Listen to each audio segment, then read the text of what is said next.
2.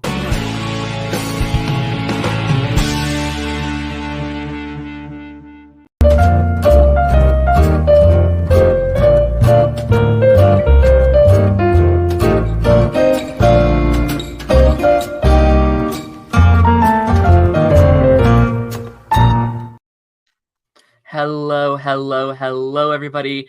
Welcome back to The Pipeline. I'm your host, Daren Tazz. Hope you're doing well on this Monday afternoon. Today's a very special episode. I invited a really good friend of mine, someone I really look up to, I really admire.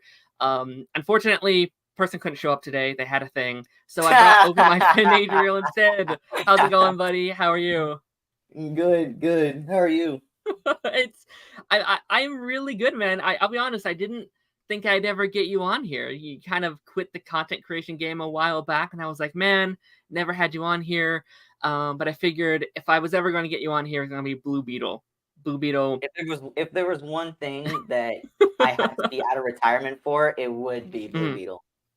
Absolutely, man. This has been kind of a long time coming going into this movie. We kind of heard about it for many years. We heard about the potential of it coming out back with Arrow season 3 kind of, right? They're like, well, we can't use Blue Beetle because they're making a movie kind of thing. It started very early on, during the production or pre-production of Arrow season 3, and then they just never did it. Mm-hmm. And then it was I think might have been 2019, 2018, where HBO Max announced 20 different DC projects. Supergirl.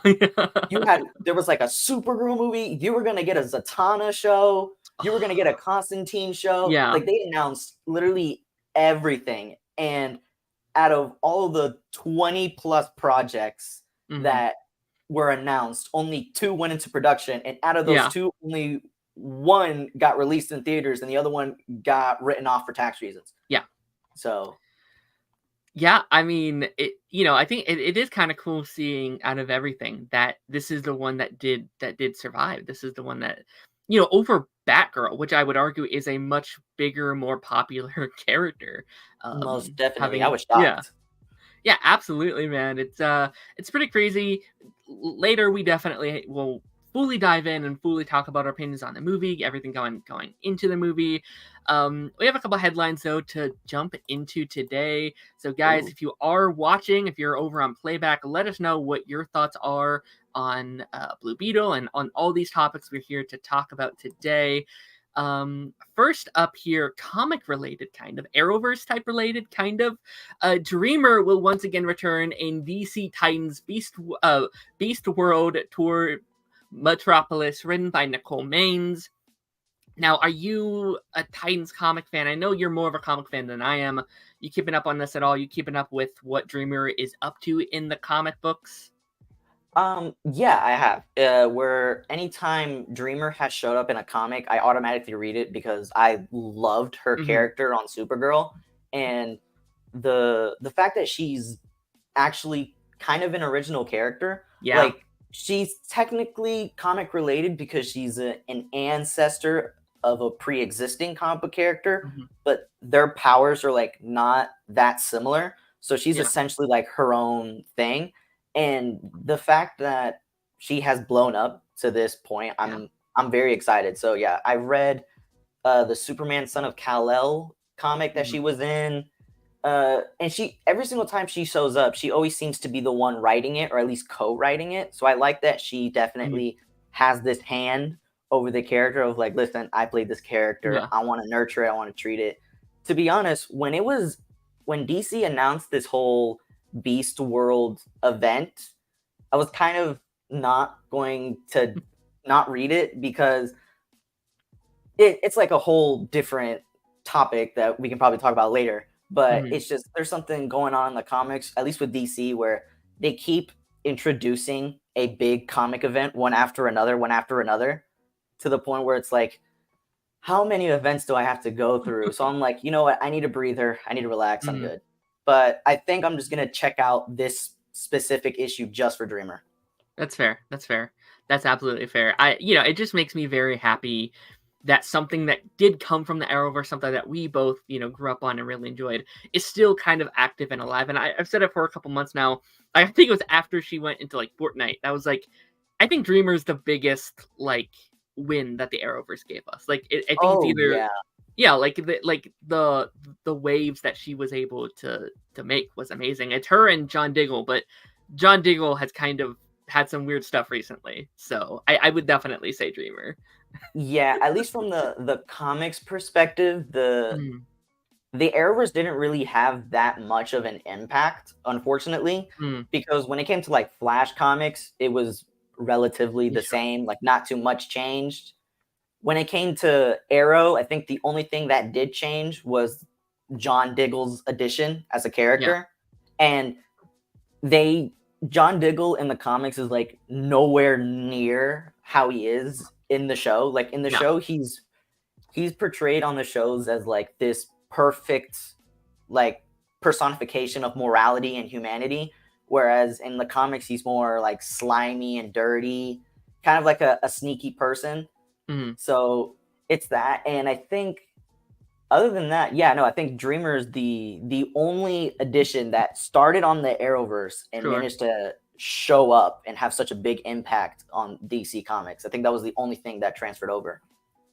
Yeah, that's really fair. And I definitely think a big, not in the comics world that is, but I definitely do think like the Arrowverse shifted like popularity of certain characters. Like, you could like be like, you're totally wrong with this, but I feel like Green Arrow, Flash, Supergirl have all become much more popular characters now that they've all had their own shows and stuff as well. 100%. I mean, Flash was already kind of big because of the animated shows he showed on. And he was kind of like a main character in those shows. I think Green Arrow was probably the one that gotten the most, like the most fame out of all of them, because of the fact that with Green Arrow, he was always known as like this Batman ripoff, which I mean, to be fair, that's literally why he was created. If I remember correctly, they created Batman, saw the success of Batman, and then tried to recreate that success by doing the exact same thing. But then the audience naturally was like, we already have Batman. Why do we need this man? Sure.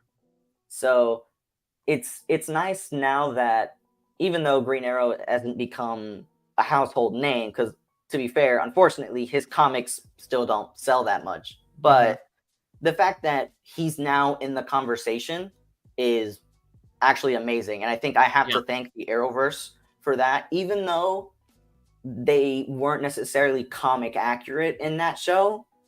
The fact that Green Arrow is still being discussed about, and the fact that I was, at least for me, as in like solely me, in my opinion, the fact that I was able to differentiate between, okay, this is their own adaptation of it, and this is the comic version. I'm like, yes, they're different people, but they, believe it or not, share a lot of similarities. Sure. So.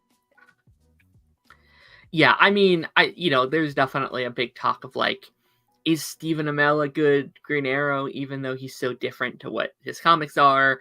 And I think that's a whole nother topic, but like, I think, like, I think there's going to be an issue when we get a comic accurate Green Arrow movie or show, because they're going to be like, well, that's not the Green Arrow. Green Arrow's like brooding and mean and shoots people, like that, like they're like Stephen Amell is my Green Arrow, like that whole thing I think is going to be an issue at some point. Oh yeah, they already started doing that when the Flash movie came out. Like, even I mean, it might have helped with the whole controversy surrounding Ezra Miller, but you always see, like, ever since the movie came out, people kept saying like, oh, Grant Gustin's my Flash. Oh yeah, which is 100%. Crazy to me, because literally just like a couple days ago, everyone was making fun of how bad the show was.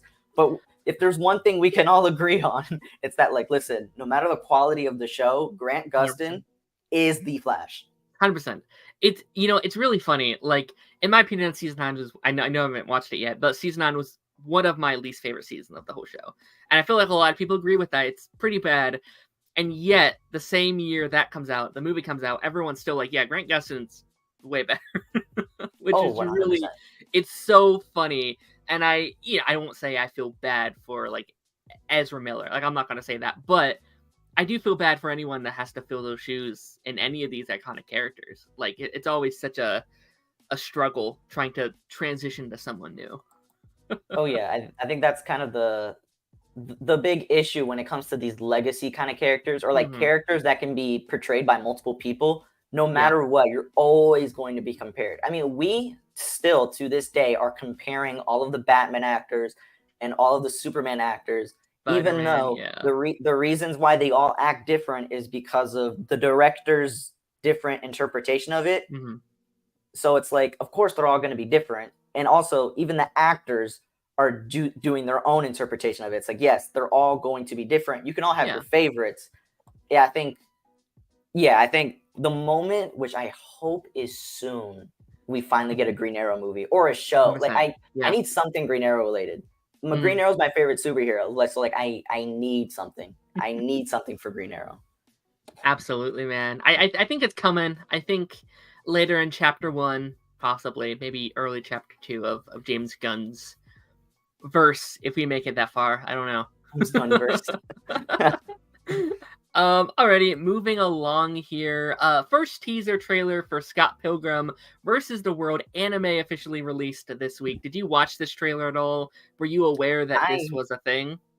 I have not actually. I actually Okay. never, believe it or not, never watched the Scott Okay. Pilgrim movie, nor have I ever actually read the comics. So I'm like, I have no idea what it's about. What's your opinion on this? No, I was kidding. No, I mean, this was because like I love that movie. I watched it like 2-3 years ago. I thought it was such a great film. I like you haven't read the like graphic novel either.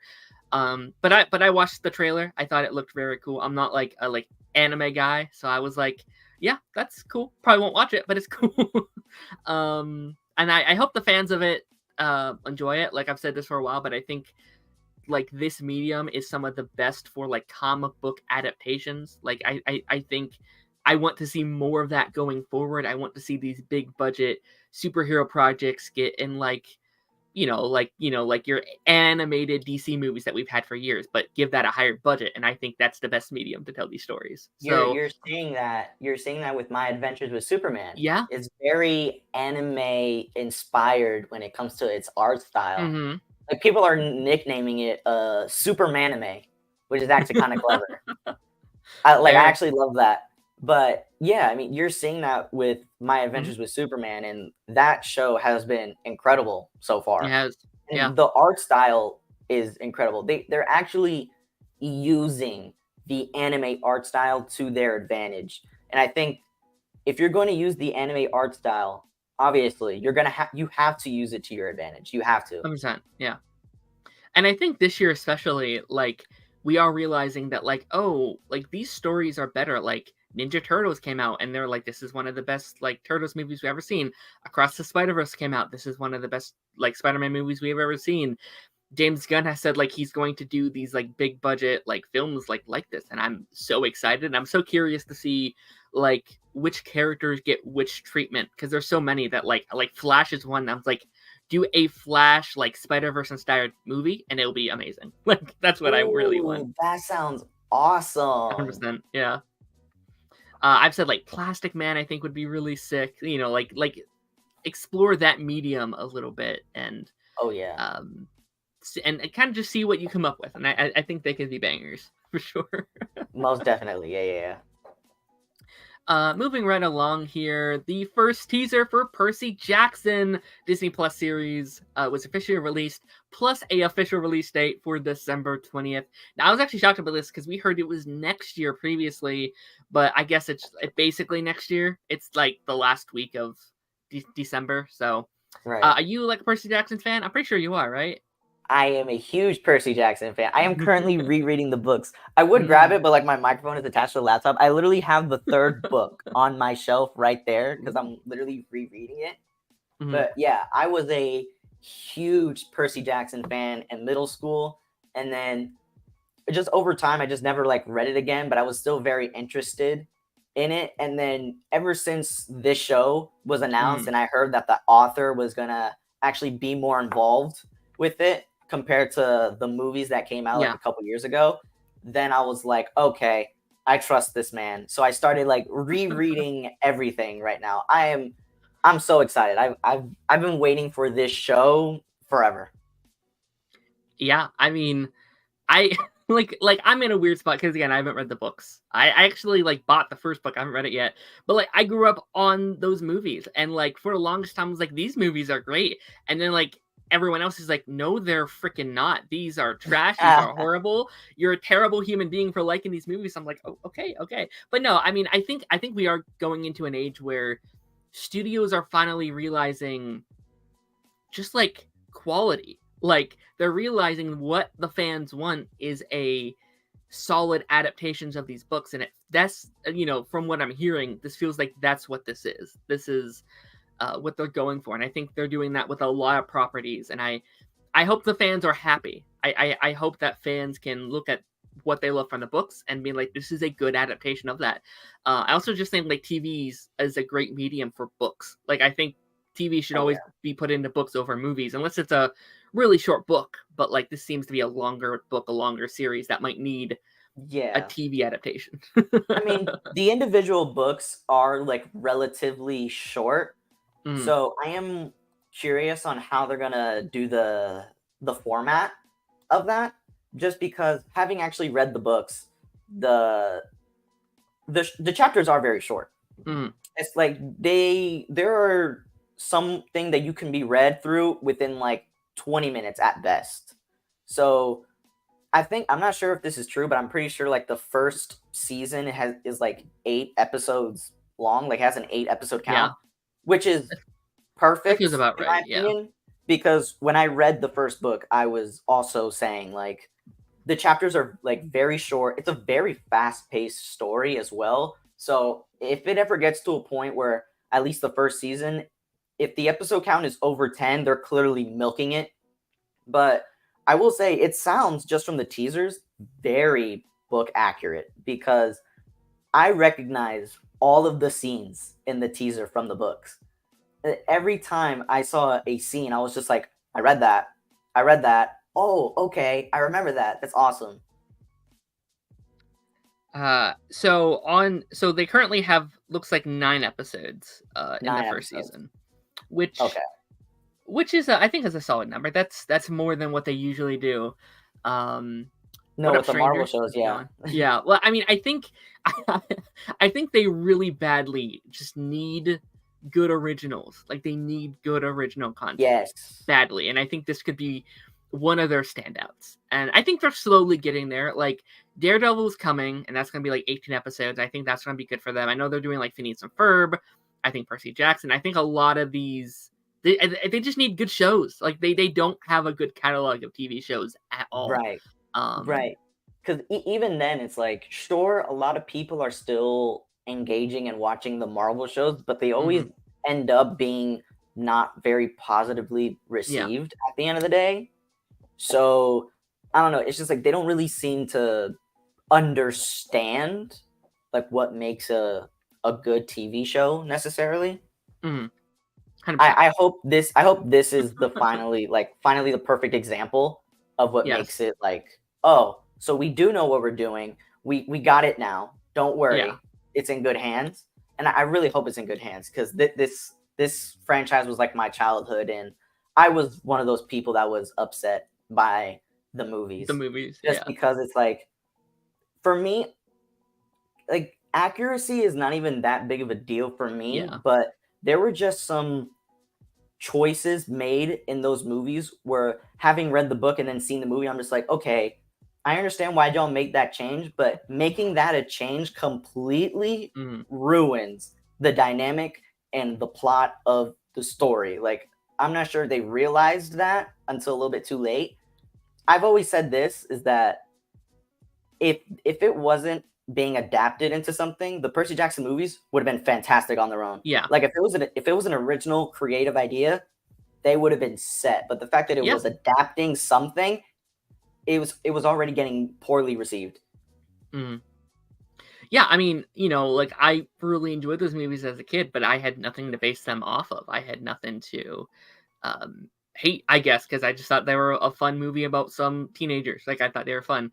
Yeah, and they were good if you forget the fact that it's adapted from a story. Like they were taking pieces of the plot from a book. Yeah. 100%. I also kind of want to ask, because these books get pretty dark and stuff, right? Do you think Disney Plus is the best home for something like that? A company that's kind of known for trying to go the lighter route, trying to get an audience with like kids and like stuff like that? Well, I mean, the book was mainly catered towards kids in Oh, the okay, okay, beginning okay. because in the first book, Percy Jackson is like 12, 11. Mm-hmm. He was very young, and Yeah. he like gets a year older by the like in every book. And there's 5 books at least in the main Percy Jackson series. So by the time in the 5th book, he's already like 16, and it doesn't really get that dark. There are moments Okay. that it's super serious, but I don't I don't expect anything past PG-13. Sure. Like kind of like Marvel level of dark, where it's like it can get pretty dark sometimes, but Mm-hmm. they're still gonna clean it up with something. Yeah. Yeah, no, that's very fair. I want to reach out here really quickly. Stranger said, "Hey, what's up, everybody? Hey, how's it Hello. going?" Um, Emma Roberts looks great in the new season of American Horror Story. Do you watch the show at all? I've I seen do like one not. episode. Yeah, I've I've seen one seen episode. I've seen 3 seasons because I was forced to see 3 seasons, and Mm. I just couldn't get into it. I made it through Yeah, 3 seasons, and I was like, yeah, I can't do this. sure. I would like to get into it someday, but not today. Our good buddy Kata says, "Oh, hello, 2:30 a.m. here in Oh Tokyo. wow, Kata, go to bed right now. I demand you. yeah, for real, Uh, please. get some sleep." Stranger said, "This could be Disney Plus's Stranger Things.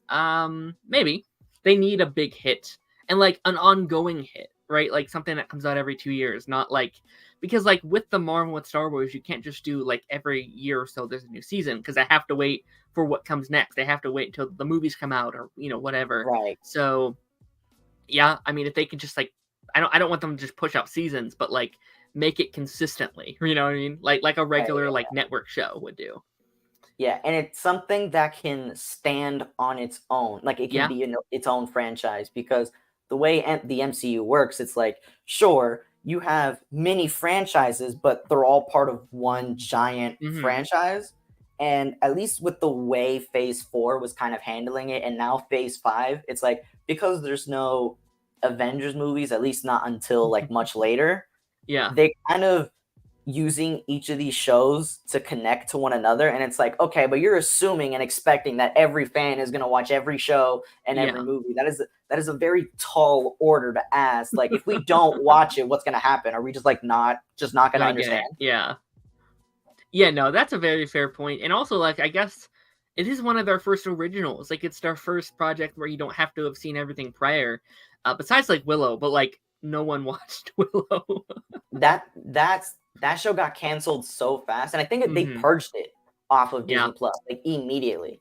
So it's like Hmm. that season came and went, no one watched it, and Yeah. they don't even let it give it a chance to become like a cult classic in the future. They're just like, all right, well, no one watched it, it's gone. It's like, Yeah, sure. whoa, okay, Yeah, I mean, I would say like Percy Jackson does seem like that perfect happy medium. It's like an original thing that people can hop onto new, but also an entire generation of past fans who are very excited to jump on. So I think it will be a win for Disney, but we'll have to wait and see.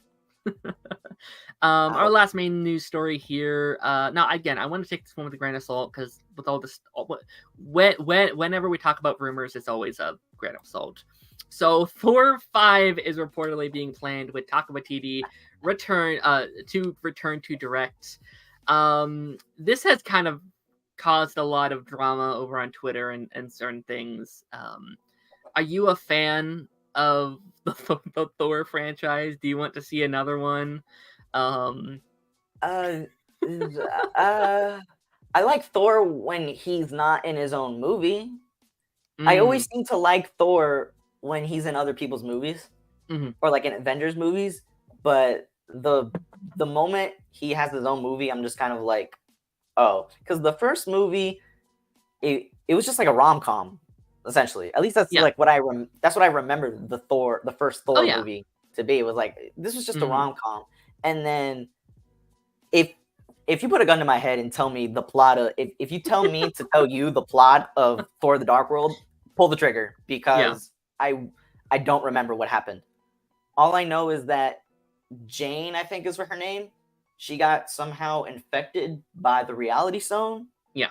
for some reason, and that was first like somehow a big deal. Yeah. I don't know. And then Thor Ragnarok, that was like the only movie I actually enjoyed Love. of Yeah. Thor, and it was more of like a surprise joy, because Oh yeah.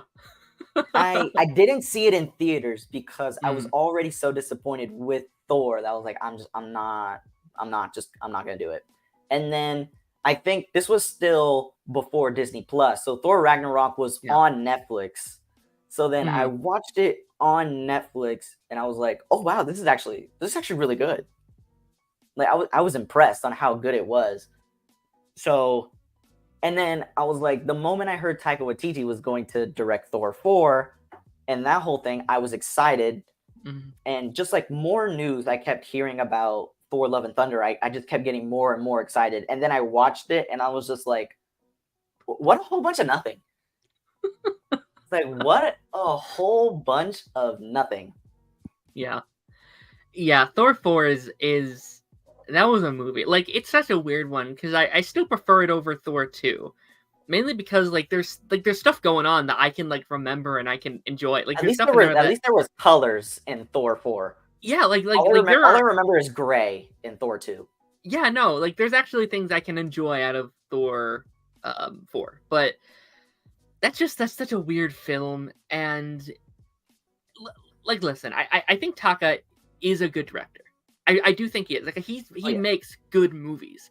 I just think this is an example of just like them going too far. Like I think Chris has said, like we had too much fun and it was too much. Um, and I do think if he came back, I think both Marvel and him would be like, okay, we got to tone it down a little bit. It's not going to be as insane as it was previously. I like even like Ragnarok. I almost think they would, because I know a lot of people want a more darker Thor movie. They want a more serious in tone Thor movie, and I would be okay with that if it hits the right tone. Like I think you can Great. do serious but not boring, which what I think the first two movies hit. Like it's a serious Thor, but he's kind of dry and no one really likes him. So they Oh need to yeah. find that balance. I think. Um, Yeah. I don't know how, but find that balance somewhere. I don't know how they do that either, but I don't know. I think I've heard multiple speculation and theories about Hmm. Thor 4, and it was like, oh, how could Taika Waititi do this? And I don't know. I'm still in the camp of like, I think this was classic case of like studio interference, Mm, and like Taika's known to be very outspoken a lot of the times, especially when it comes to yeah. like issues, like social issues or just stuff like that. So I wouldn't be surprised if he made Thor 4 the way it is, just solely out of spite Mm, for the studio. And it's like, this is what you guys want, right? Here you go. yeah. Here's 2 hours of absolutely nothing. Yeah. Yeah, no. I mean, I definitely don't disagree. I think Thor 4 very much reminds me of like Legend season 4, where like season 3 they're like we're having a lot of fun and everyone loves it so much. So by the time we get to season 4 they're like give it up to 100. Everything's goofy, silly They went all too the far. time. And a lot of people didn't like it. You liked it, right? You ended up liking Legend season 4. It's crazy how initially I didn't like it, but Yeah. then over time I end up liking it more. Which is what happened with a lot of the Legend seasons, like post season 3. A lot of those seasons, I originally was like, nah, but then like the more I sit down and think about it and let it marinate, I'm kind of just like, actually, that wasn't that Sure. bad. Yeah, it was actually pretty good. Yeah, yeah, I can feel that. I should go back and rewatch it at some point. I also just want to mention like this would be the first, potentially if it comes out before Avengers, the first MC project to get to get 5 projects. Yeah, it is. It and Avengers would be the closest.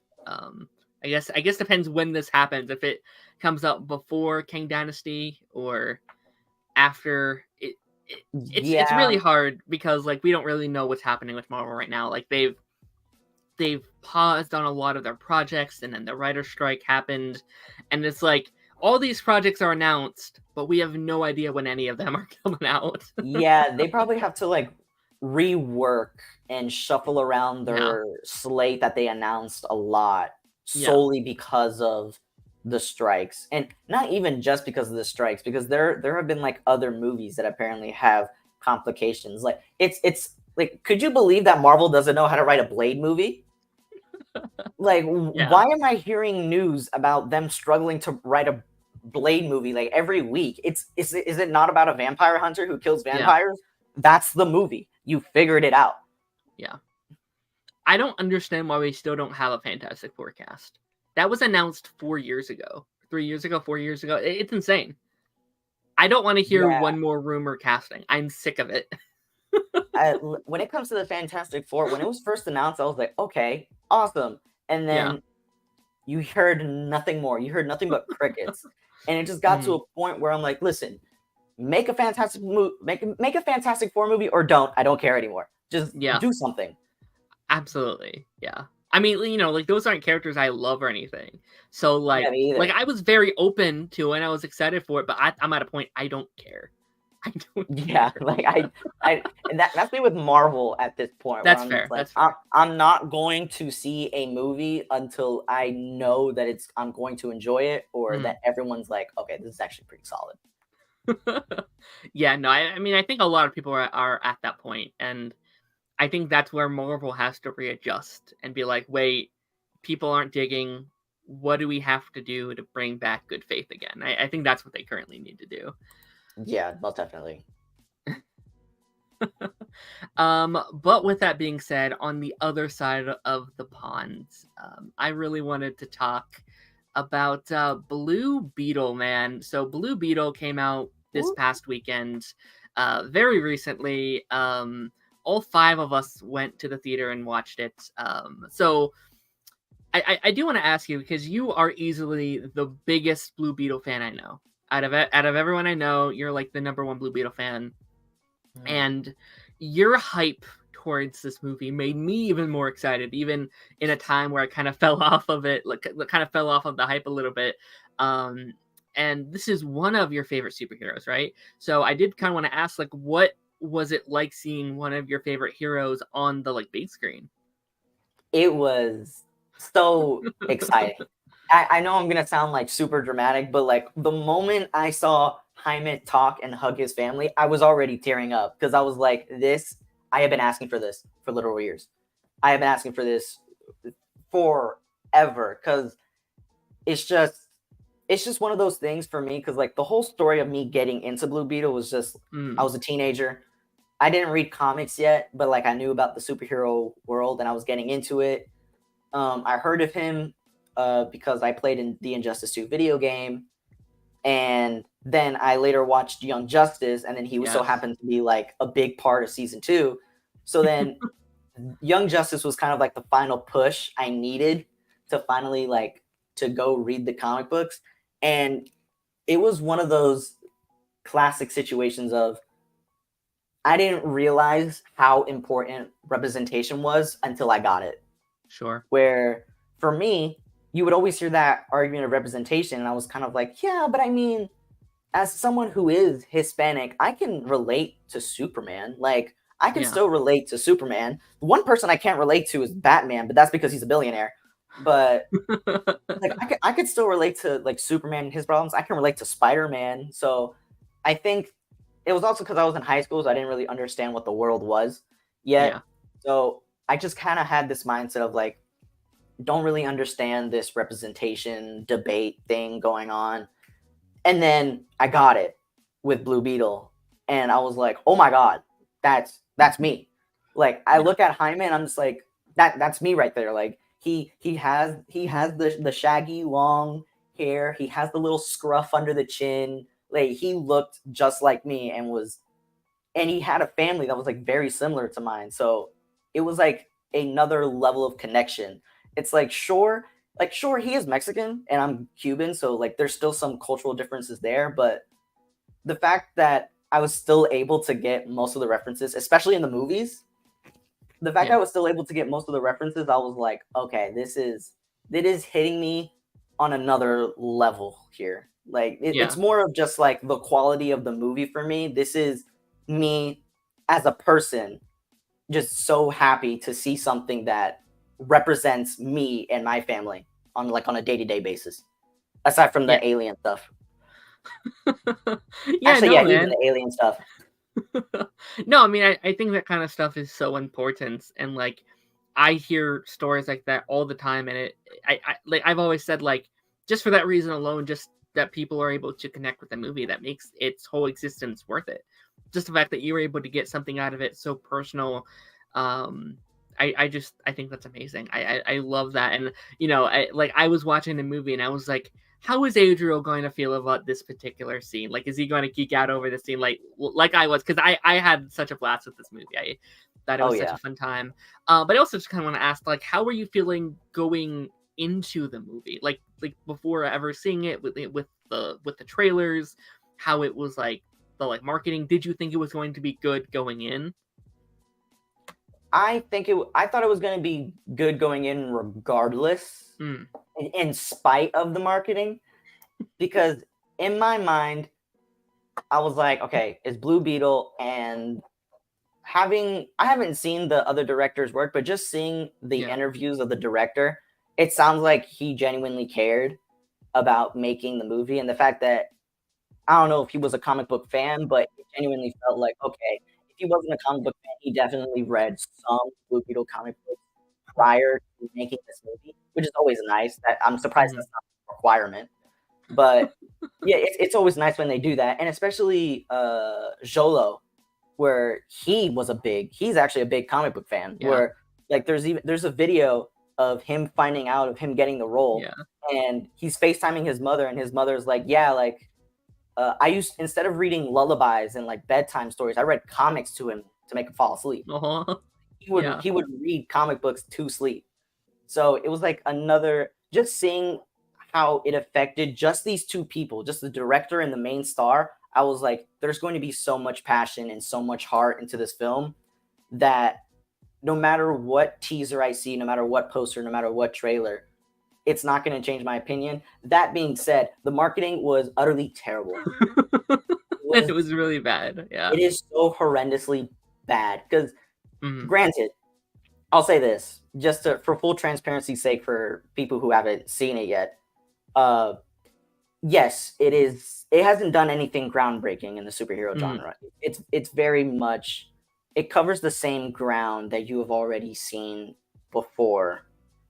And that's why the trailer made it seem like it was so generic because Yeah. it kind of was, like, I'll admit it. Yeah. It did have its moments of like, yeah, okay, I've seen that in like hundreds of other movies before. But it's more so just like what won me over was not so much of the generic part, was the fact that it had so much passion and heart into it. That was like, sure, it's generic, but the fact that there are people who actually cared about this movie made me win over it. Like it convinced me to be like, okay, yeah, I'm in. I loved it. Yeah, yeah, no, I mean, like as we kind of get into it, like the thing that was most transparent to me is that you could tell they really cared. They could tell there were people behind this, the actors, the director, like everyone behind it. And I know with a lot of these big blockbusters now, you could tell sometimes they just push them out. They just, all right, it's another DC or Marvel movie. Let's put it out there. You could tell that there are people behind it that generally care so much. And Oh I yeah. think that's why it hurts so much that it's currently not doing very well as far as like its money and getting its money back. Um, I think it's what, like 40 million currently, and it has a Roughly budget of around there. 100 All million. I know is Yeah. that it finally beat Barbie in a number one spot in the domestic box office. But Yeah. that movie has been on for like weeks now. So Yeah, a like month and a half. who hasn't seen it at this point? Yeah. Yeah, no, it is very disappointing, and but again, I don't know. I don't think that's entirely Blue Beetle's fault. I think that's more of a fault of like the current state of DC and the like general audiences. I guess, love for DC, just like as a whole. I think a lot of people are either waiting for it to get rebooted or just out of it completely. And that's going to be a very big uphill battle, I think. Yeah, there were multiple factors that played into it. Just the fact of like superhero fatigue is like a big thing. You know, like we're kind of tired of seeing the same old movie over and over again. And again, like unfortunately, Blue Beetle did kind of, God damn it, Connor. But unfortunately, again, like Blue Beetle does kind of contribute to the okay, we've seen the same old stuff before problem. And it's just also the fact of like DC's kind of just been a mess. Yeah. They're just, and also with the strike, so they can't even market. It's just Blue Beetle was fighting an uphill battle. Yeah. Since the moment it started, and I feel like, at least from my perspective, I'm just grateful that it was even out. Yeah. Yeah, I mean, we talked about it for years about just the fear of like, what if it doesn't come out? What if it doesn't happen? What if they scrap the whole thing? And that was such a fear, especially after what happened to like Batgirl, like that. Like everyone's freaking out. Like, is the Flash leaving? Is Blue Beetle not coming out? Like, what's next? Oh yeah. And I am glad. And I'm also glad it moved from a streaming movie to like a theater film, because I think I'm just glad I was able to see this movie on a big screen. I think that it has such a story to tell. And like you're talking about how it maybe in some spots it's a little basic. And I do agree. I think the template itself can be pretty basic, I guess, right? But I think in the way that it tells the story, I do think there is something original about it. And I think it's story of family, which again, not saying that other movies haven't done stories of family, but I think in the way it was able to tell its story of family, there's been nothing quite like it, in my opinion. Agreed. Yeah, and I think what's also the worst part about the main criticism that people keep saying about it being generic is the fact that it's so easily preventable. Like in my mind, I'm watching this movie and I'm just like, oh, if they have done this instead of that, it would have automatically not have been called generic. I think the main reason why people are calling it generic is probably because just the antagonists of the film are are like, they're like a cardboard cutout of a human. Yeah. Like it was insane. And the fact, and the last minute attempt of giving Ignacio Carapax a sympathetic backstory right in like the last like 5 minutes of the movie. I'm just like, you should have been giving me this since like Act 2. Yeah. Yeah, like what, you missed the whole point. Like that was like a last minute attempt to make me feel sympathetic for this man. And I'm just like, you had about 2 hours of runtime. Yeah. And you chose to like do it in like 5 seconds and like rapid blink and you'll miss it flashbacks. So yeah, I mean, like I love that scene a lot actually. Like that scene where he's like seeing his past and what he's gone through was such an amazing scene. I was like, I can't like almost too much, because I almost feel like it didn't match the like some of the rest of the movie. Like that's like a genuine dark moment for them, and I'm very glad it's in there. But yeah, I mean, I agree. I do think this movie, and maybe this is just me, like I do think I kind of wish it was a little long. Like the pacing was really good, but there's certain aspects where I was like, I kind of wish we got to see more of that specific thing. And so in those words, I kind of wish it was a little longer. I've also said like I'm a big like TV show guy. I kind of wish this was like a show, because I think if this was like a 13 episode season, it would be so good. Like I've said this a lot. Like this movie reminded me of a CW, like good of what like the like good of what CW did. So like the later like Superman, Lois, Stargirl, that kind of vibe is what this reminded me of. The like. Definitely. Like, I don't mean to get too far in, but like the first act is some of my favorite of the movie, because it's literally just Jaime chilling with his family and letting us spend time with them and learn their world. And that's what half of a first season of like a CW show would do. Like that's how we fell in love with all these characters, because we got to spend 22 episodes just chilling with their home life. And that's what I think was missing from a lot of these projects, is their home life and who they are as people before they get the powers and stuff like that. Definitely. And I think I'm not sure about you, but the 2 hour runtime, it didn't even feel like 2 hours at all. It was such a breeze that I feel like this is actually one of the very few movies that could have actually gone away with it teetering very close to 3 hours.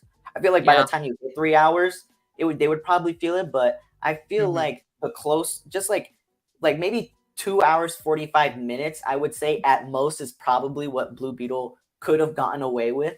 Yeah. And you could have used that extra 45 minutes to like flesh out Ignacio, right? Like you could have used that to give more of a background to his story. Because I'm fully convinced that they weren't planning on giving Victoria a quarter personality at all. Like I feel like that wasn't even in the plans. Just because of the fact that they use such low hanging fruit to make you hate her so quick. Yeah. Right. It's like she's a corrupt billionaire. She's racist. She's this. She's that. And it's like, I got it. I'm not supposed to like her. Message received. You don't need to like keep going with it. Yeah. Which sucks because they did give her a backstory, like somewhat. It was like a line or two from Jenny, but it was like that line of like, oh yeah, she was running the company with her father, but her father chose to he chose to pass down the CEO ownership to Ted instead of her, and naturally she felt upset about that. And I'm like, that's your story. You figured it out. Like you could have made her sympathetic, and you could have made her be like, listen, I know what I'm doing. So she has this constant like imposter syndrome of her having to prove herself. But the fact that they leaned so much into like, mwahaha, I have so much power and money, and I hate minorities for some reason, mwahaha. I'm like, oh, okay. Yeah. Yeah, no, I mean, like, I think they worked for me on a surface level. I guess, I mean, yeah, they're pretty basic, and I do think she was one of the weaker elements, but at the same time, it didn't, I guess, bother me while watching the movie. Like I think it's like one of those things. Once I look back on it, I'd be like, "Oh yeah, she kind of sucked, didn't she?" But you know, like I definitely do agree. Like the like seeds were there to tell a really unique story. I guess pretty solid story with her. And again, like if it was a show, you would have done like a whole like episode just in the backflash of like her and Ted and their backflash and all that stuff. It's also the fact that like they kind of made it seem like it was such a plot twist at the end of him fighting Victoria Cord or like defying. And I'm just like, the moment we saw what the dynamic was, we knew what was going to happen. Yeah. Like you guys did not make it subtle at all. It was not a twist. It was something that I was actively waiting to happen. And if anything, it should have happened earlier to make it a twist. Yeah. 100%. But no, I mean, I still liked, like, I kind of want to just talk about the fights a little bit, because I think the fights between just like every Blue Beetle fight in this movie, I think really, really works. And really I think, I think there's a good mixture of like your CGI battle, but also just like good, like choreography between characters, like the way it's shot and stuff like that. It's just really cool to watch. Yeah, that's something I'm like very curious on how exactly they did that, because of how Carapax's and Blue Beetle's powers work. It's like you have to rely on CGI on some things. So I'm more curious of like, okay, when in this fight scene was it practical, and then when in this fight scene it turned to CGI. Like I need to know exactly when that cut was made, just out of like curiosity's sake. Yeah, no, I mean, I think director had said that a lot of what they were doing was practical effects and not a lot of CGI, and that's an absolute win, especially nowadays. Like it's like, I'm not saying that CGI is always bad. Like obviously there's a lot of that going around, but it is always cool to see like what they can do without CGI as well. The latest comment just had me laughing. Yeah, I saw that. She's on bar for next week, so tune in for that. Let's get she was the person that was supposed to be here, and then I replaced her. Yeah. 100%. Yeah. No, that's funny. But it is funny. Yeah, I was. Also, what did you think of the villain? The fact that they chose Carapax as the villain. What did you think of that? I mean, I'd be lying if I knew who that was before the movie came out or anything. I barely But knew no, who it was, so it's yeah, okay. yeah, no, I didn't. I mean, I thought again most of the movie they were like, okay, it's whatever. But again, I love that final scene and his kind of I don't even want to say arc, but like that running thing of like I don't kill, I won't kill, but then the final thing with him like wanting to kill him and Like having to he see his wanted to. backstory Yeah. and oh, it's so good. It's such a well-made scene and probably one of my favorite scenes in the movie. And I love his heart. Again, I just like I think that's what puts this apart. Like I think Jaime is just such a well-written character that I think we can all like relate to a certain part. Like I was curious how much they were going to dive into the like he's a hero if he wants to or not, and like they were saying like this is the most like original thing ever. I was like, most heroes don't start out wanting to be a hero. That's kind of the more basic Right. thing. But I do think they made it feel very fresh and very original and very different. Again, he's a very different character than anything we've seen in like the DC EU. And I Yeah. think I think it worked very well for sure.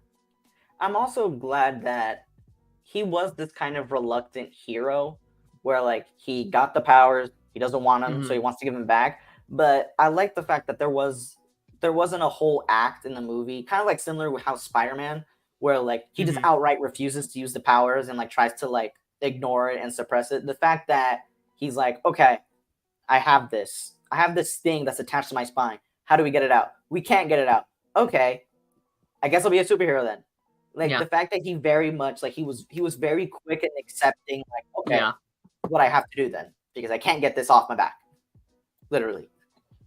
100%. And I mean, I feel like I want to like talk about the scene after that, after he goes to save his family, like that whole scene where he's like, all right, I'm stuck with this. Now what? And he has to go and save his family from the the the cords, right? The evil men. Yeah. And that whole scene, like spoilers, but like the like dad has the heart attack and dies, and that entire scene I thought was absolutely incredible, and I cried. I think I cried when that happened, and that was a Yeah. very I was not expecting to cry during Blue Beetle. Yeah, I mean, I knew there was going to be some emotional moment. Having read the comics, I knew that Mhm. Jaime's father is someone who like uses a cane when he walks Mm. because there was a whole storyline of how when Jaime got his powers, he kind of went away for a little bit Mm. and that kind of left his city unprotected. And because of that, Interesting. Alberto was an auto mechanic, and there was I forgot what it was. It was like of an employee of his got involved in some like gang related thing, and they were gonna shoot the employee, but Alberto jumped in between, took the bullet for him. Hmm. I think that I'm remembering that correctly, or it might have been the employee shot. Regardless, Alberto was the person that got shot, and because he got shot, he had to use a cane for the rest of his life. So I thought they were gonna do something similar to that, like something homage. Yeah. So in my mind, I was like, okay, so he's gonna be in a coma. He's gonna be super upset that he's in a coma. The fact that they outright killed him, I was like, oh, okay. So we're doing this. Got it. Yeah.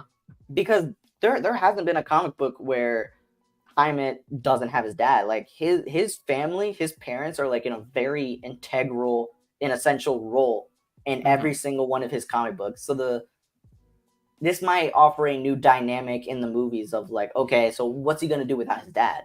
Yeah. So was Rudy a big part of the comic books as well? Like, was he someone that you think they put in there to like replace that almost like father figure role, maybe? Rudy is 100% an original character for the movies. Okay. I think they probably created him Him. to Yeah. have a father figure. I think Mm. if anything, they found out that George Lopez wants to be in this movie, and they're like, Yeah. we gotta come up with the big role for George Lopez because it's George Yeah. Lopez. So they're like, all right, he's Uncle Rudy. Perfect. Yeah.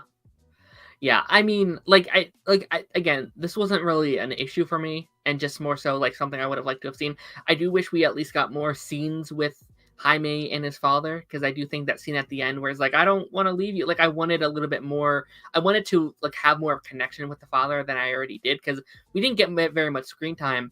So I almost like maybe he goes on the trip with Rudy, or maybe he goes instead of Rudy or something like that. Like at least grow a more of an on-screen bond with each other. But Yeah. it still works for me. You know what I mean? Yeah, it still works. I actually do like that moment where Jaime's talking to his father one last time, because apparently the director said Yeah. like that was actually a an homage to like this very famous like Mexican film. Oh, And I was okay. like, oh, that's actually kind of cool. Like that's a nice little detail. So Yeah. when I saw that, I thought that was like a really cool moment. And I think that was the thing that made me cry, not the Mhm. actual death itself. Because I'm weird. I don't know why, but whenever like there's like a character death that happens on screen, I don't cry at the death. I cry at the Mhm. characters grieving the death. Grieving, yeah. Yeah, because 100%. the grieving is what gets me. So seeing that whole moment of him talking to his father, I was kind of Yeah. like, oh, this kind of hurts. Like this is a Yeah. special kind of pain. No, I 100% agree. I was big on that with like the like No Way Home, where like I didn't really care about Aunt May, but it hurt seeing Peter be so crushed by the death. Like Like be I upset. think that really worked. Yeah. Let me look at chat really quick. Yeah, Would you say Blue Beetle is as good as Shazam? I'd say it's as good. I I think would I say prefer the first Shazam. Yeah, I I think personally it's prefer Shazam, equal. but yeah, no, Yeah, they're I pretty definitely want to say equal, just because close. I mean they both again they followed the same story structure. Both of them did. Yeah. They both follow the same story structure. So I would say they're probably equal. I Mhm. think solely because of like personal reasons, I would have to choose Blue Beetle, Yeah. just because I have more of a personal connection to Blue Beetle as a character than I do Shazam. But like in Mhm. terms of quality of the movie, they're basically equal. Yeah. Like if I put it in with my like DCEU rankings, which I don't because I don't think it's part of the DCEU anymore. But if I did, they would both be in my top 3. So It's technically the start of the DCU, but the start. Yeah. it's solely based on the performance of it, which considering the performance in the box office, they're gonna Mhm. bring the character back, but they're probably gonna like Yeah. retcon some stuff that happened in the I first movie. Yeah, I mean, I definitely think we keep this actor. I think he's great. I think James Gunn loves him. I think he already has plans for Blue Beetle no matter what. Like I think even if this movie never happened, we would have gotten to Blue Beetle rather quickly, especially with Booster Gold happening. I think I think there's a plan for Teen Titans, maybe not right away, but at some points.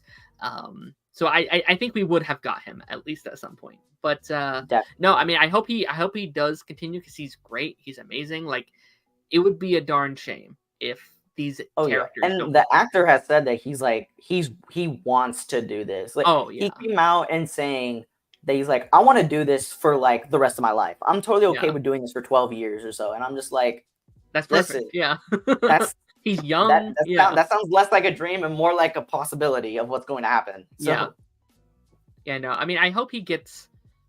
I hope he gets something. I hope again, like Booster agreed. Gold. I think is very possible. I know a lot of people have said Peacemaker season 2. I know people like Yeah, I don't think we're going to get a Blue Beetle 2, which is no, unfortunate no, because yeah, you could tell because even the director said like we were planning he has ideas for a trilogy. trilogy Yeah, and yeah, he was treating this first movie as like a first act of an hmm overarching story, and I'm just like I respect that, yeah, but you have no idea of like that's not going to yeah, work. It's not going to yeah, work. Which is it's so unfortunate because just to like go back to the villain part, like the fact that they chose Carapax, like it was such a he's such a like a very straightforward villain. hmm It's the classic dark mirror trope that they do in all of the movies where every every movie has like every hero has like their dark evil version of themselves. Like yeah, you had Black Panther and Killmonger. You had Iron Man and Ironmonger in the first one. You had Captain America and Red Skull. hmm Like they always seem to have the exact same power set, and I think that's what happened here, where they yeah, very much made Carapax and Blue Beetle kind of like the same thing. Yeah. and especially when it came to like the power set. And it's also partly because they don't want to explain the power set because that takes time to explain. But I Mhm. think it's also the fact that it's very easy. It's a villain that's very easy to introduce, which Yeah. is why they probably chose him, because he's not a Jaime Reyes Blue Beetle villain. He's actually a Ted Kord villain. Interesting. Okay. He's he was friends with the first Blue Beetle, Dan Garrett, and then became an enemy of the second Blue Beetle. And he has like virtually like no ties to Jaime, like Sure. literally zero ties to Jaime at all. Mm. So I was curious of like how are they gonna make this connective tissue up, and I understand why they chose him, because the top two villains that Jaime, like his arch nemesis, you have the Reach and you have this lady called La Dama, and with La Dama, that's magic. So now you have to introduce magic. Yeah. So like that, you have to like the audience already has to comprehend the fact of like, okay, this is an alien artifact that Sure. does this, and then now you have to spend time explaining what magic is, Mm. because even in the DCEU we don't know what magic is. So Yeah. they would have to explain magic and how it works all for her. And then with the Reach, I don't think you can do No. the Reach in one Not movie movie. one. Yeah. Yeah. Not No. even I with mean, movie one. It's sorry. like you can't do it in a single movie. Like Movie. the only way Yeah. you can do it in a single movie is like if it's a Justice League movie. At Hmm. best, if you want to stick to Blue Beetle, you have to do with like what Spider-Verse did, where it's like you split it Mm. up into like part one and part two. That's the Sure. only way the Reach will work, because there's so much information that you have to know about the Reach in order for the plot to make sense. Sure. Yeah. No. I mean, I think he worked as your movie one villain, especially like I think it's much easier to just to explain Jaime's power and what the Blue Beetle power is if you're facing someone with like the same power and the same abilities. And again, like yeah, they were pretty basic, but like I'm someone who doesn't hate a basic villain sometimes. Like sometimes Right. people are just evil. Sometimes people are just rich and Yeah, evil yeah. and mean. Sometimes And they're just evil people. yeah, like I don't always need this like rich background as like my mother was murdered when I was 2. I don't always need that, right? Um it worked. It's fine. I didn't have a huge issue with the villains at all. Yeah, like I wasn't too crazy. Hmm. Is Blue Beetle better than Guardians 3? Not in my opinion, no. Uh-oh. I don't even. I think I might have. I think I gave Blue Beetle a higher rating than Guardians 3. So Oh, interesting. That's fair though. I have to give it. Hmm. That's fair though. I mean, if you enjoyed this movie more, that's fine. Like I'm not like it's not a bad choice. Like Yeah, yeah, yeah. if you're like Suicide Squad 2016 is better than Guardian, I might be like I don't know about that one, I don't buddy. know about that. Had he said Guardians 1, I would say Guardians is better, because there's just something about Ooh, Guardians 1 interesting. for Mm, me where I'm like, no, this is top tier. Like okay, I yeah. liked Guardians 3, but Hmm. it still wasn't the first one. It just wasn't the first one. Hmm. Yeah, I like both a lot. Whereas Tom Holland probably regrets saying if I'm playing by Spider-Man when I'm 30, I've done something wrong. I'm really concerned about Tom Holland's future as Spider-Man. I think he's close to the end. I I think he's think he getting just wants to tired. retire. Yeah, I I think think he so wants to too. retire at this point, because he's trying to do all these other acting roles, and And they it's not keep working being out. Yeah. each of these projects are poorly received. Like even if he gives out the best performance of his life, which a lot of people have said, like his latest project, The Crowded Room, where Hmm. it's like his performance was great. Unfortunately, Yeah. the rest of the series was just bad. He needs a better So agent, I think. He needs no, that's what I it don't know. sounds like. I don't know what he needs. He needs to I don't know. But yeah, I mean, I'll be curious because like I think we've kind of just assumed he might do like another trilogy. I think he might just do 3 movies and that's it. Like I think including like Avengers movies. Like I think he'll do like I would not be shocked if he does Avengers King Dynasty, Avengers Secret Wars, and then Spider-Man 4 and then he's done. I would not be shocked. Oh yeah, like I don't expect him to be Spider-Man for long, which is kind of Hmm. funny because that's like the main reason why they cast Tom Holland, is that he's someone that's so young Yeah. and looks so young, that they're like, oh, this man is going to be Spider-Man for the rest of his life. And you somehow manage to cast the one person that doesn't want to do Spider-Man for the rest of his life. You ask like any other actor and they'll be like, I will do anything to be in the MCU. And then they still happen to get the one actor that's like, I'd rather do something else. Like, I don't want to do this for the rest of my life. Well, I mean, it's crazy because he's already done like 7 of these movies. Like, he's still done a lot. Like, he's been Spider-Man a lot of times. Oh yeah. I mean, I do think they're very lucky. So I think Miles is finally getting to a point with like the public audience where they're like, yeah, he's Spider-Man, man. We all love Miles. So I think they're in good shape there. If they want to. I mean, oh yeah, like I think that they should do that. The moment Tom Holland's like, yeah, I'm not doing this anymore, they're gonna be like, all right, fine, Miles Morales then. Yeah, 100%. And I'm very excited for that because I know a lot of people have been waiting for Miles. Rhino from Amazing Spider-Man 2 was the most silly villain I've seen. I love Rhino from Amazing Spider-Man. Rhino was amazing. I loved him. I mean, I love those scenes with him at least. Like, I love that final scene in the movie where he's I liked the kid. I know it's a hot take, but I still liked the Amazing Spider-Man too. Yes, are there problems? 100%. But I still really enjoyed it, especially the beginning. The beginning was amazing. Oh, it's great. I think that movie's at the same time the worst and the best Spider-Man movie rolled into one. Like, it has the worst stuff, but also the best stuff I've seen in a Spider-Man movie. It's insane. Definitely, 100%. All right, getting back into Blue Beetle a little bit. Let's talk about the ending before we forget. Like, the mid-credit scene has kind of like I was kind of curious because they had said there was 2 of these things, and I was like, that concerns me, especially with what DC's been doing. Is it going to be another like Wonder Woman cameo? Wonder Woman? But I don't... Everyone was like, where's Wonder Woman? Where is she? I know she's here. Yeah. Where is she?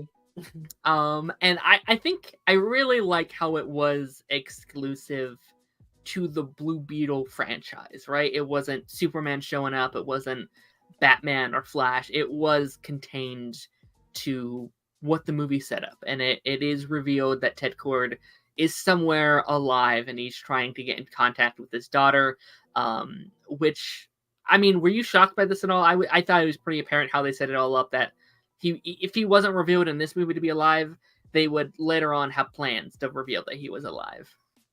I didn't know they were going to do a whole mid-credit scene about it, but I knew that like eventually they're going to mention Ted Kord and how he's actually secretly alive, because there's just no way that you could keep him dead. Because I understand that the whole reason why Jaime is the Blue Beetle in the first place is because Ted Kord died, and like he was shot in the head by Maxwell Lord in the comic book. So he was shot in the head, and there was no longer Blue Beetle, and then Jaime became Blue Beetle as to like essentially a replacement.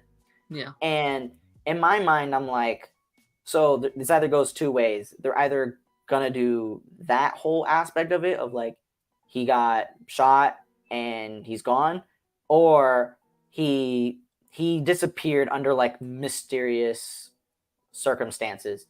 Yeah. And I feel like, just as like writing 101, the mysterious circumstances one is a much more interesting backstory.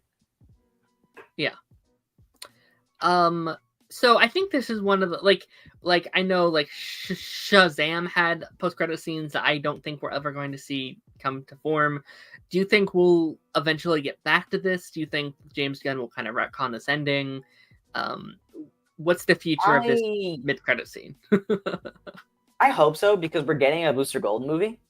Yeah. And the iconic Blue Beetle and Booster Gold duo is mainly Ted Kord and Booster Gold. Like, sure, Jaime has also worked with Booster sometimes, but it's mainly Ted and Booster. Yeah.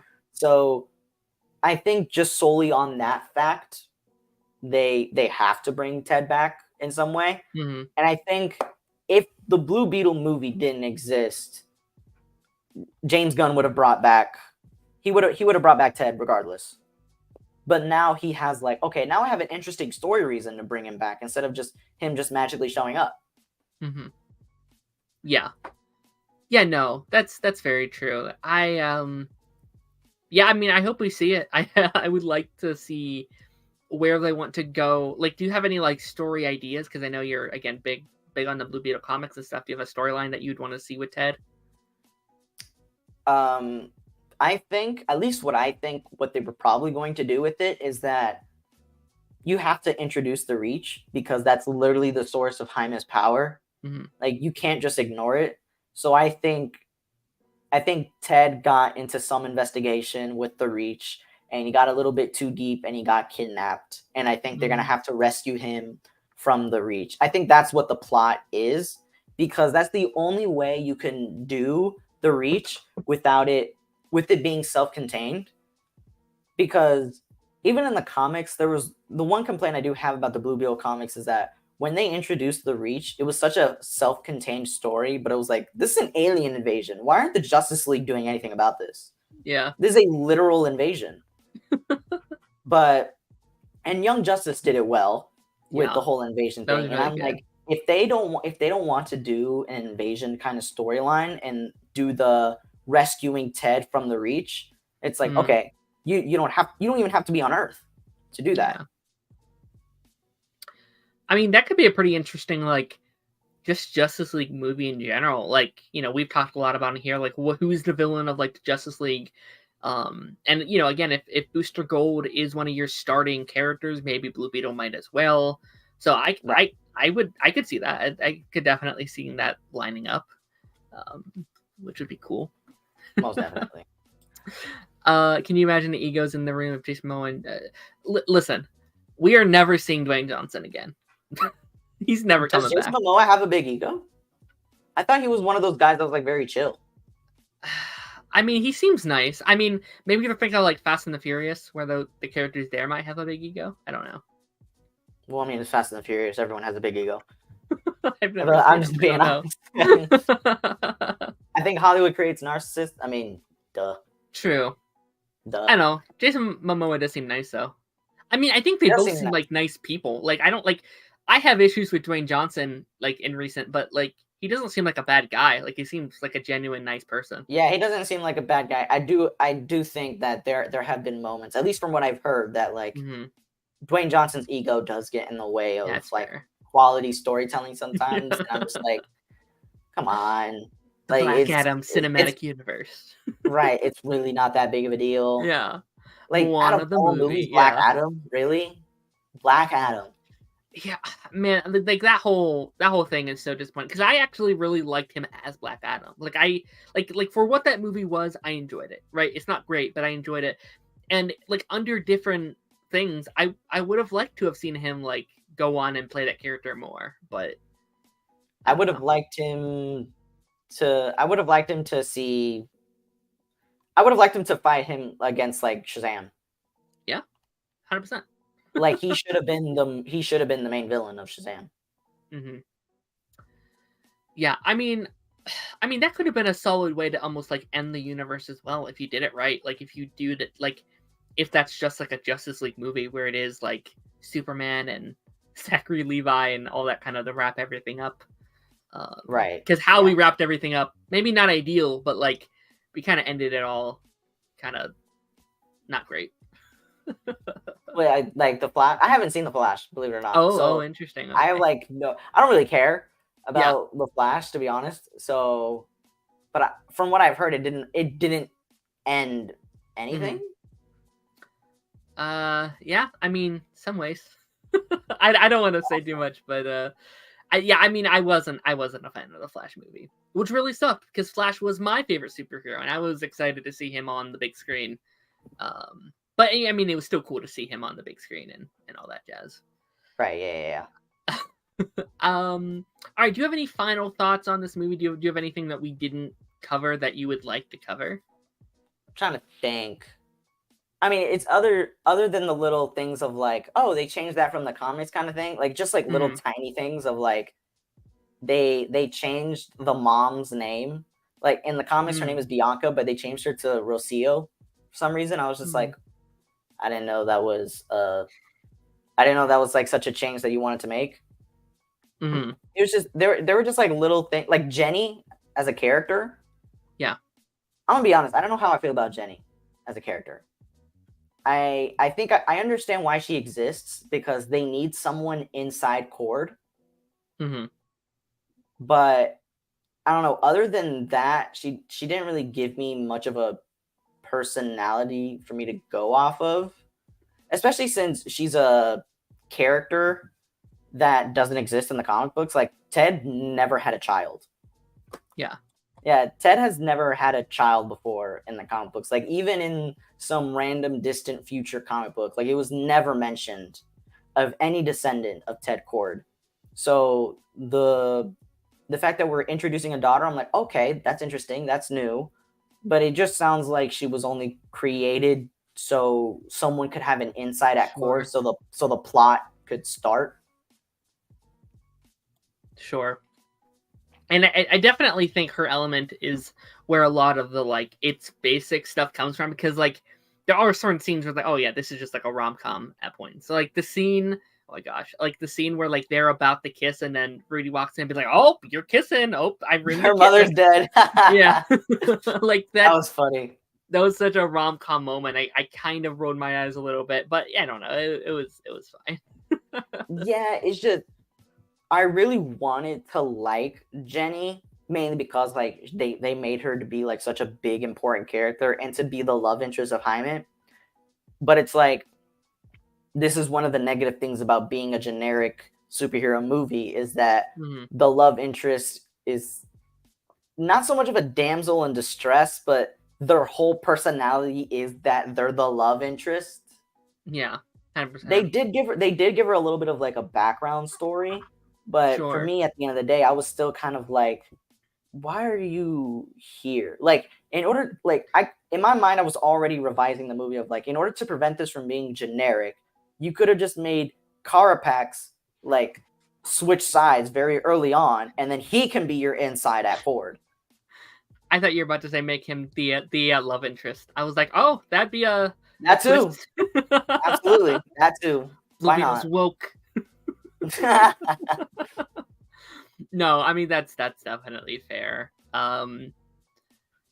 Yeah, I mean, do we think she'll come back? Like they end it again on the most, like, a very Spider-Man type ending, actually, with him, like, picking her up. I feel like if James Gunn is not going to retcon anything, he has to bring her back, because she's going to be, like, Ted, the lead in rescuing and saving Ted. Mm-hmm.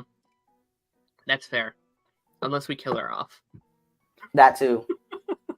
Shoot her. I can already picture the sequel. Like, she's gonna act so irrational because she has to rescue her father, that I can already see the hate comments for the character. I'm just like, oh god. Oh yeah.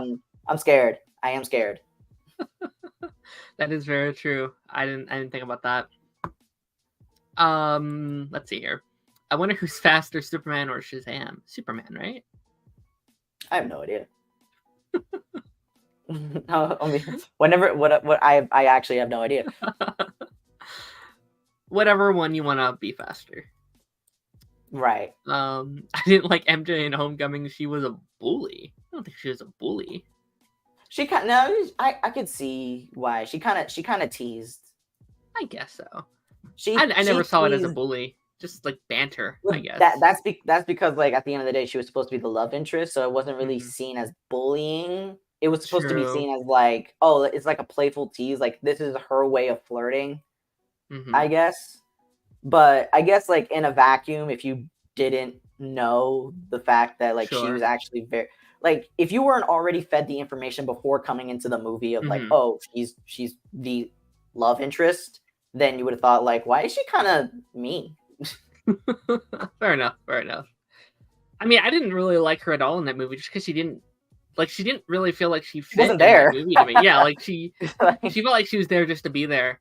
And then by the time we get to, like, Far From Home, it's like, oh yeah, they're in love for some reason. I was like, oh, yeah, okay. She was there because, again, it's like they found out they got Zendaya, so they had to put her in some role. With that all being said, though, thank you, Adriel. Thank you for coming on here today. This was a lot of fun.